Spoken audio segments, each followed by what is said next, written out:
إن الحمد لله نحمده ونستعينه ونستغفره ونعوذ بالله من شرور أنفسنا ومن سيئات أعمالنا من يهده الله فلا مضل له ومن يضلله فلا هادي له وأشهد أن لا إله إلا الله وحده لا شريك له وأشهد أن سيدنا محمدًا عبده ورسوله لا نبي بعده اللهم صل وسلم وبارك على سيدنا محمد وعلى آله وأصحابه والتابعين أجمعين وسلم تسليما كثيرا أما بعد فيا أيها الحاضرون رحمكم الله أوصيكم ونفسي بتقوى الله فقد فاز المتقون قال الله تعالى في كتابه الكريم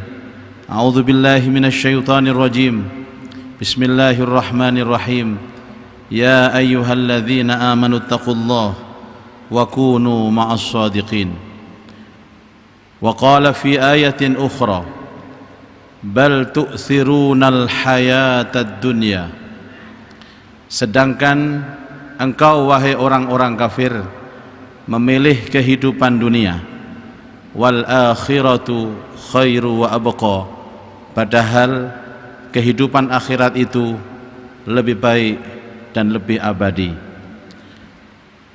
Wa an Ibnu Umar radhiyallahu anhu qala akhadha Rasulullah sallallahu alaihi wasallam mankibi. Dari Abdullah ibnu Umar dia berkata Rasulullah sallallahu alaihi wasallam pernah memegang pundakku seraya beliau memberikan nasihat kepadaku. Faqal kun fid dunya ka'annaka gharib aw abiru sabil. Rawahul Bukhari al hadis atau kama qala. Jadilah kamu hidup di dunia seperti orang asing atau orang yang sedang bepergian. Shadaqallah wa shadaqa Rasulullah. Amma ba'du. Ma'asyiral muslimin, sidang salat Jumat Masjid Nasional Al-Akbar Surabaya yang dirahmati Allah. Marilah kesempatan yang singkat ini kita bersama-sama saling berwasiat untuk meningkatkan iman takwa kepada Allah. Salah satu indikator adanya iman takwa itu menyadari bahwa sekarang kita hidup di alam yang serba terbatas. Kita hidup di alam yang sementara yang disebut dengan al-hayatad dunya. Kehidupan dunia ini memang menyenangkan, indah untuk dipandang. Bahkan Nabi sallallahu alaihi wasallam pernah menyampaikan ini dari sebuah hadis dari Abi Sa'id Al-Khudri radhiyallahu anhu yang diriwayatkan Imam Muslim. Innad dunya khulwatun khadiratun. Sesungguhnya kehidupan dunia ini manis dan enak untuk dipandang. Fa innallaha mustakhlifakum fiha. Dan sesungguhnya Allah menyerahkan dunia ini agar kalian kuasai. Fayanzuru kaifa ta'malun. Tapi Allah melihat apa yang kalian lakukan. Fattaqud dunya, maka takutlah dengan kehidupan dunia. Fattaqun nisa, dan takutlah dengan urusan perempuan. Fa inna awwala fitnati bani Israil kanat fin nisa. Karena sesungguhnya fitnah kehancuran Bani Israel disebabkan oleh dunia dan perempuan. Ma'asyiral hadirin, sidang salat Jumat rahimakumullah.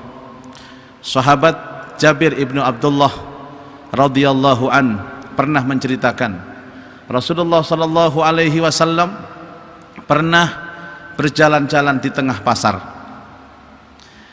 Karena ada Rasulullah, maka banyak sekali sahabat-sahabat yang berkumpul berkeliling di hadapan beliau. Di saat itulah kemudian Rasulullah melihat bangkai seekor kambing yang telinganya cacat. Kemudian Rasulullah sallallahu alaihi wasallam mendekati bangkai itu dan menyentuh telinganya. Sembari beliau berkata kepada para sahabat, siapa di antara kalian yang ingin membeli bangkai ini dengan harga 1 dirham? Hampir semua sahabat menjawab, walaupun dengan harga yang sangat murah sekalipun ya Rasulullah, kami tidak akan mau membeli bangkai. Bahkan seandainya ini bukan bangkai, seandainya kambing ini hidup, kami pun tidak akan pernah mau membeli walaupun dengan harga yang murah, karena telinganya cacat. Kemudian Rasulullah sallallahu alaihi wasallam menyampaikan, ketahuilah kalian bahwa dunia yang kalian cintai itu lebih rendah, lebih hina dari bangkai kambing yang telinganya cacat, yang kalian sesungguhnya tidak mau membelinya walaupun hanya 1 dirham sekalipun. Ma'asyiral hadirin rahimakumullah, Allah subhanahu wa ta'ala pernah mengingatkan tentang kehidupan dunia ini. Tidak ada satupun manusia yang hidup di dunia yang tidak menyenangi dunia. Tapi ada di antara kita yang senang biasa saja, ada yang senang sedang-sedang saja, tapi ada yang senang secara berlebihan. Yang dilarang oleh agama itu adalah berlebihan mencintai dunia, karena mencintai dunia ini adalah sumber dari segala malapetaka. Rasulullah bersabda, hubbud dunya ra'su kulil khati'at. Mencintai kehidupan dunia yang berlebih-lebihan adalah pangkal segala kerusakan. Allah subhanahu wa ta'ala pernah memberikan kita apa saja yang sesungguhnya tampilan-tampilan dunia itu dalam firman Allah subhanahu wa ta'ala, a'udzubillahi minasyaitonir rajim, zuyyina linnasi hubbus syahawati minan nisa wal banin wal qanatiril muqantarah minadh dhahabi wal fiddah wal khairil musawwamati wal an'ami wal hars dzalika mata'ul hayatid dunya wallahu 'indahu husnul ma'ab. Zuyyina linnas, dihiasi kesenangan bagi manusia. Kesenangan apa? Hubbus syahawat minan nisa, bagi seorang laki-laki senang dengan perempuan. Bagi seorang laki-laki perempuan itu adalah urusan dunia. Dan ingat, Rasulullah juga pernah mengingatkan, urusan dunia ini adalah urusan yang paling cepat melalaikan kita kepada Allah. Banyak gara-gara perempuan seseorang itu lupa kepada Allah. Yang kedua adalah wal banin, anak-anak keturunan. Anak-anak ini juga bagian daripada dunia. Banyak yang gara-gara anak orang tua itu rela melakukan dosa dan maksiat kepada Allah. Yang ketiga, wal qanatiril muqantarah, berbagai macam harta benda, minaz zahabi, baik emas, wal fiddati maupun perak. Kecintaan manusia terhadap harta benda, kecintaan manusia terhadap emas dan perak itu sering melalaikan Allah. Wal khairil musawwamati, kendaraan-kendaraan pilihan atau kuda-kuda pilihan. Kalau sekarang adalah mobil kita, motor kita, atau apalah namanya, tunggangan-tunggangan kita yang kadang-kadang membuat kita ini bangga dan sombong terhadap sesama manusia. Wal an'ami wal hars, juga binatang-binatang ternak, juga tanaman-tanaman. Itu semua kata Allah subhanahu wa ta'ala, dzalika mata'ul hayatid dunya, semua itu adalah perhiasan-perhiasan dunia. Wallahu 'indahu husnul ma'ab, dan Allah lah sebaik-baik tempat kembali. Hadirin sekalian, bagi orang-orang yang beriman, dunia merupakan alat untuk memperoleh kemuliaan di akhirat. Kita melihat bahwa sesungguhnya Rasulullah sallallahu alaihi wasallam itu juga bukan orang yang miskin, tapi beliau bukan orang yang cinta dunia. Sahabat-sahabat mulia beliau bukan orang-orang yang miskin, mereka orang-orang yang kaya. Lihat bagaimana Sayyidina Abu Bakar As-Siddiq, dia seorang konglomerat. Lihat bagaimana Umar bin Khattab, dia seorang miliarder. Lihat bagaimana Sayyidina Abdurrahman bin Auf, dia adalah seorang pengusaha sukses. Tapi bagaimana mereka bersikap? Mereka jadikan dunia mereka sebagai kendaraan akhirat. Dalam satu doa, para sahabat mencontoh Rasulullah sallallahu alaihi wasallam, doa yang sangat populer bagi mereka yang dititipkan Allah dunia kepadanya. Ya Allah, jadikan dunia cukup di tanganku, jangan jadikan dunia di hatiku. Ya Allah, jadikan dunia di tanganku, tapi jangan jadikan dunia di hatiku. Doa para sahabat yang ingin mengikis habis kecintaan hatinya terhadap dunia. Allah subhanahu wa ta'ala seringkali di dalam Al-Quran menggambarkan bagaimana pembanding kehidupan dunia dengan kehidupan akhirat.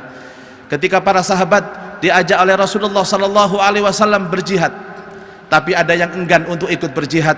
Mereka memilih di rumah bersama istrinya, mereka memilih di rumah bersama anak-anaknya, mereka memilih di rumah bersama bisnisnya, bersama harta bendanya. Kemudian Allah subhanahu wa ta'ala berfirman dalam Al-Quran, araditum bil hayatid dunya minal akhirah, apakah kalian lebih mementingkan urusan dunia kalian daripada urusan akhirat kalian? Fama mata'ul hayatid dunya fil akhirati illa qalil, tidaklah urusan dunia itu dibandingkan dengan urusan akhirat adalah sangat kecil. Allah Subhanahu wa ta'ala juga pernah menggambarkan bahwa kehidupan dunia itu bagaikan fata morgana. Dari kejauhan kita lihat ada air, tapi ketika kita dekati ternyata air itu hilang. Kita berharap ada air yang kemudian air itu kita minum untuk menghilangkan dahaga kita, tetapi ketika kita mendekat yang ada adalah tipuan belaka. Disampaikan oleh Allah Subhanahu wa ta'ala, wa ma mata'ul hayatid dunya illa mata'ul ghurur. Lebih dari itu, Allah Subhanahu wa ta'ala juga pernah mengingatkan kepada kita semua tentang sifat-sifat dunia ini. Ya'lamu annamal hayatud dunya la'ibun wa lahwun. Ketahuilah bahwa sesungguhnya kehidupan dunia itu la'ibun, permainan, wa lahwun, dan bersenda gurau.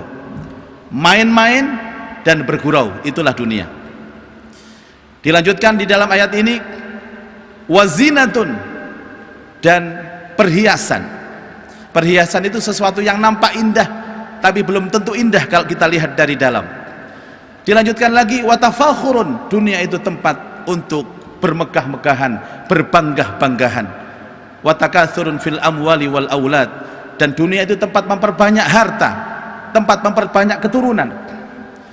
Kamathil ghaitsin a'jabal kuffara nabatuh, seperti hujan yang menumbuhkan tanaman-tanaman yang mengherankan para petani. Tanaman itu menguning, tapi kemudian tanaman itu rusak dan akhirnya pun hancur. Wa fil akhirati adzabun syadid, dan di akhirat azab yang sangat pedih menantikan itu. Wa mal hayatud dunya illa mata'ul ghurur, dan tiadalah kehidupan dunia itu adalah fata morgana belaka. Hadirin sekalian, jangan menjadi orang yang tertipu dengan kehidupan ini. Semua akan kita tinggalkan, dan kecil besarnya kita akan mendapatkan hisab di akhirat kelak. Bagi orang yang cerdas, bagaimana Rasulullah sallallahu alaihi wasallam menyampaikan, sesungguhnya dunia ini bisa menjadi kendaraan surgamu, tapi bisa jadi dunia ini bisa menjerumuskan kamu ke jurang neraka. Karena itu berhati-hatilah. Bagaimana Rasulullah sallallahu alaihi wasallam mengingatkan kita berkali-kali bahwa sesungguhnya kerusakan dan kehancuran Bani Israel. Kenapa harus digambarkan tentang Bani Israel? Karena Bani Israel itu adalah manusia yang paling viral di Al-Quran. Mereka yang telah mendapatkan nikmat besar dari Allah Subhanahu wa ta'ala berupa dunia yang melimpah, tapi ternyata mereka tidak bisa mempergunakan dan memanfaatkan dunia itu, sehingga dunia itu justru menjerumuskan mereka dalam kehidupan dan kehancuran. A'udzubillahi minasyaitonir rajim. Bismillahirrahmanirrahim. Wal 'asr innal insana lafi khusr illa alladhina amanu wa amilus solihat wa tawasaw bil haqqi wa tawasaw bis sabr. Aqulu qawli hadha wa astaghfirullaha li wa lakum wa liwalidi wa lisairil muslimina min kulli dhanb fastaghfiruhu innahu huwal ghafurur rahim.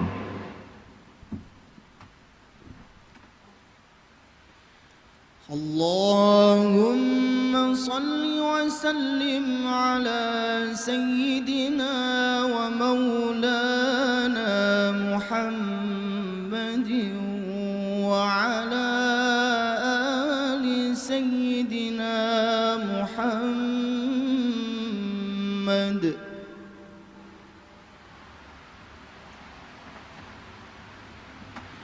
Alhamdulillah الذي أرسل رسوله بالهدى ودين الحق ليظهره على الدين كله وكفى بالله شهيدا. أرسله بالحق بشيرا ونذيرا وداعيا إلى الله بإذنه وسراجا منيرا.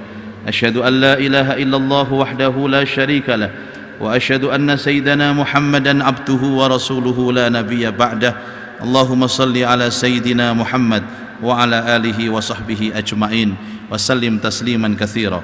أما بعد فيا عباد الله اتقوا الله حق تقاته ولا تموتن إلا وأنتم مسلمون واعلموا أن الله صلى على نبي قديما وقال جل جلاله عظيما إن الله وملائكته يصلون على النبي يا أيها الذين آمنوا صلوا عليه وسلموا تسليما وارض اللهم عن الأربعة الخلفاء الراشدين سادتنا أبي بكر وعمر وعثمان وعلي رضي الله عنهم وعن بقية الصحابة والقرابة والتابعين ومن تبعهم بإحسان إلى يوم الدين وارحمنا معهم برحمتك يا أرحم الراحمين.